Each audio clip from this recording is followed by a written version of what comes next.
வணக்கம். திசைகளின் 5 மணி செய்திகள். ஏவுகணை ஒப்பந்த முறிவு மலேசியா நோர்வே தூதரக உறவில் நிரந்தர வடுவை ஏற்படுத்திவிட்டது. தற்காப்பு அமைச்சர் காலிட் நோர்டின் தகவல். மலேசியாவிற்கான கடற்படை தாக்குதல் ஏவுகணை அமைப்பு கொள்முதல் ஒப்பந்தத்தில் நோர்வே அரசாங்கம் ஏற்றுமதி அனுமதியை ரத்து செய்தது இரு நாடுகளுக்கு இடையிலான தூதரக உறவில் நிரந்தர வடுவை ஏற்படுத்திவிட்டதாக தற்காப்பு அமைச்சர் காலிட் நோர்டின் தெரிவித்துள்ளார்.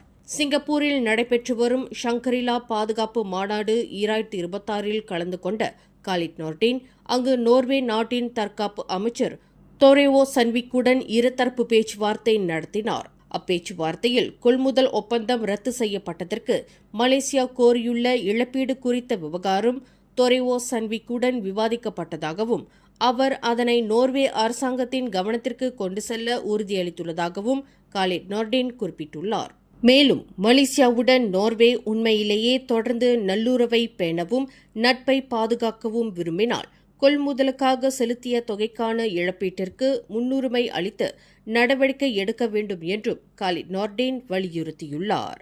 இந்த கொள்முதலுக்காக ஏற்கனவே செலுத்தியுள்ள தொகையான 583 மில்லியன் ரிங்கெட் நேரடி செலவுகளையும் அத்துடன் மறைமுக செலவுகளையும் சேர்த்து 1 பில்லியனுக்கும் அதிகமான இழப்பீட்டுத் தொகையை நோர்வே அரசாங்கத்திடம் மலேசியா கோரியுள்ளது குறிப்பிடத்தக்கது. இன்று விசாக தின கொண்டாட்டத்தை முன்னிட்டு அனைத்து மலேசியர்களும் நல்லிணக்கமான சமூக வாழ்வின் அடிப்படை விழுமியங்களை சிந்தித்து பார்க்குமாறு பிரதமர் டத்தோஸ்ரீ அன்வார் இப்ராஹிம் அழைப்பு விடுத்துள்ளார். அறிவார்ந்த சிந்தனை, மிதமான அணுகுமுறை, இரக்கம் மற்றும் சக மனிதர்களிடம் அன்பு காட்டுதல் போன்ற உயரிய பண்புகள் மத மரபுகளுக்குள் மட்டுமின்றி பரஸ்பர புரிதலும் மரியாதையும் நிறைந்த சமூகத்தை உருவாக்குவதற்கும் மிகவும் அவசியமானவை என்றும் அவர் வலியுறுத்தியுள்ளார். மேலும் இன மத வேறுபாடுகளை தாண்டி ஒற்றுமை மற்றும் மனிதநேயத்தை வலுப்படுத்தும் இந்த விழுமியங்கள் நாட்டின் அமைதி மற்றும் நல்லிணக்கத்திற்கான முக்கிய அடித்தளமாக விளங்குவதாகவும் அன்வார் குறிப்பிட்டுள்ளார். பல்லின மக்கள் வாழும் மலேசியாவில் இரக்கமும் ஒற்றுமையும் தான் நாட்டின் பலம் என்றும் அமைதியை போற்றும் விசாக தினத்தில் உயரிய மனிதநேய விழுமியங்களை போற்றுவோம் என்றும் அன்வார் தமது முகநூல் பதிவில் குறிப்பிட்டுள்ளார். புத்ராஜயாவில் உள்ள அரசாங்க அலுவலகங்கள் மற்றும் அதன் சுற்றுவட்டார பகுதிகளில் வசிக்கும் பொதுமக்கள் வரும் ஜூன் 3 மற்றும் ஜூன் 5 தேதிகளில் கேட்கக்கூடிய பீரங்கி முழக்கங்களால் அச்சமடைய வேண்டாம் என போலீசார் அறிவுறுத்தியுள்ளனர்.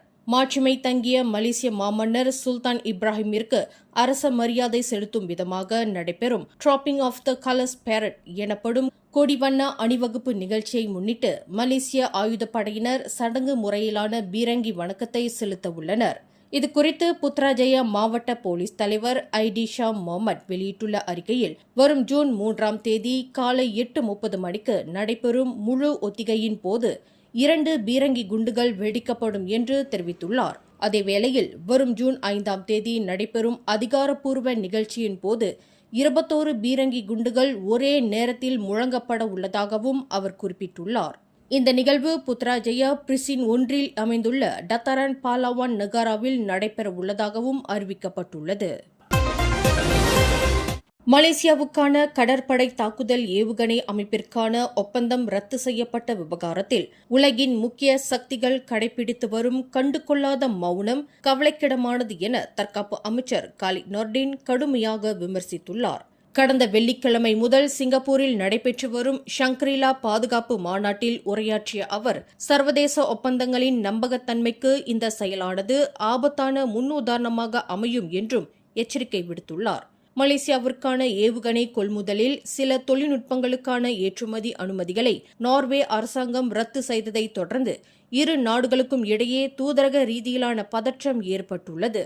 இந்நிலையில் அந்த நடவடிக்கையானது மலேசியாவை குறிவைத்து எடுக்கப்படவில்லை என்று நார்வே அரசாங்கம் விளக்கம் அளித்திருந்தாலும் கூட ஒப்பந்தத்தில் சம்பந்தப்பட்டுள்ள காங்ஸ்பர்க் நிறுவனத்திடமிருந்து 1 பில்லியனுக்கும் அதிகமான இழப்பீட்டை மலேசியா கோரி வருகின்றது.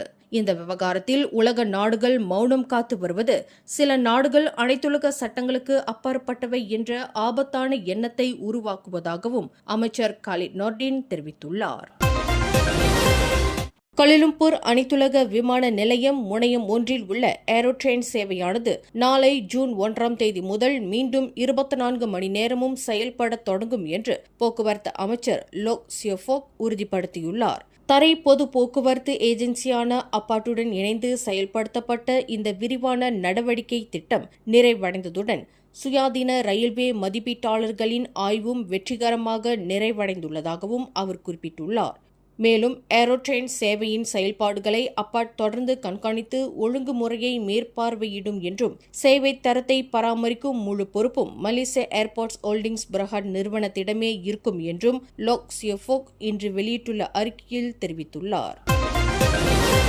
பினாங்கில் வரலாற்று சிறப்புமிக்க ஓடியன் சினிமா கட்டடத்தில் நேற்றிரவு ஏற்பட்ட தீ விபத்தில் மியான்மர் நாட்டைச் சேர்ந்த தொழிலாளி ஒருவர் உயிரிழந்தார். முகமது போஷி சபி உல்லா என அடையாளம் காணப்பட்டுள்ள 50 வயதான அந்நபரின் சடலத்தை நேற்று தீயை அணைக்கும் பணியில் ஈடுபட்டிருந்த வீரர்கள் கண்டறிந்தனர். தற்போது மிட் நைட் பிளாக் பொழுதுபோக்கு மையமாக செயல்பட்டு வரும் அந்த இருமாடி கட்டடத்தில் பராமரிப்பு பணிகள் மேற்கொள்ளப்பட்டு வந்த நிலையில் இவ்விபத்து ஏற்பட்டதாக பினாங்கு தீயணைப்பு மற்றும் மீட்புக் குழு இயக்குநர் முகமது ஷோக்கி அம்சா தெரிவித்துள்ளார்.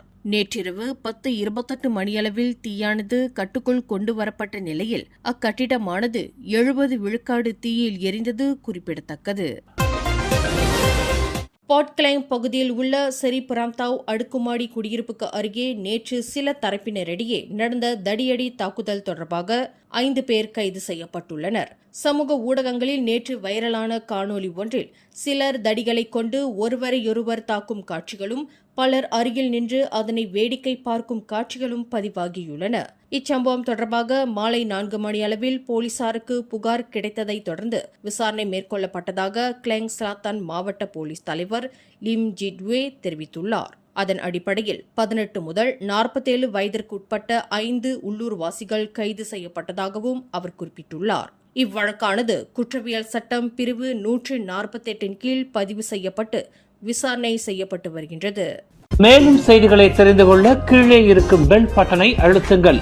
உங்கள் மகிழ்ச்சியை வெளிப்படுத்த லைக் மற்றும் ஷேர் செய்யுங்கள். தொடர்ந்து திசைகளோடு இணைந்திருக்க சப்ஸ்கிரைப் செய்யுங்கள்.